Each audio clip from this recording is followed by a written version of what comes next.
அனுப்புறாங்களாமா குல்தீப் யாதவ். அந்த வெண்ணெய் உனக்கு முன்னாடியே தெரியாதா? பிசிசிஐ வந்துட்டு சும்மா காசுக்கு ஒரு 4 ஸ்பின்னர் ஏற்றி விடுறாங்க. இதெல்லாம் ஒரு ப்ராப்பர் பிளானிங்ங்கிறது இருக்கணும். முதல்ல பிசிசிஐன்ற ஒரு பாடிக்கு எவ்வளவு பெரிய ஒரு ரெஸ்பான்சிபிலிட்டி இருக்கு, என்ன ஒரு பிளானிங் இருக்கணும். இன்னைக்கு நீங்க நடுவுல ஒருத்தர் இறக்கி விடுறீங்கன்னா உங்களுக்கு முன்னாடியே தெரியும் India south Africa test series வரப்போகுதுன்னு. உங்களுக்கு முன்னாடியே தெரியும் India A versus south Africa A match நடக்க போகுதுன்னு.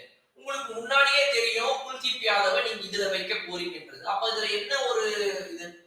அப்ப குல்தீப் யாதவ் திடீர்னு இன்னைக்கு நம்ம ரெட் பால் உங்களுக்கு பெருசா ப்ரூவ் பண்ணி உங்க மைண்ட மாத்திருக்காரா, அட்ராக்ட் பண்ணிருக்காரா அவங்கள?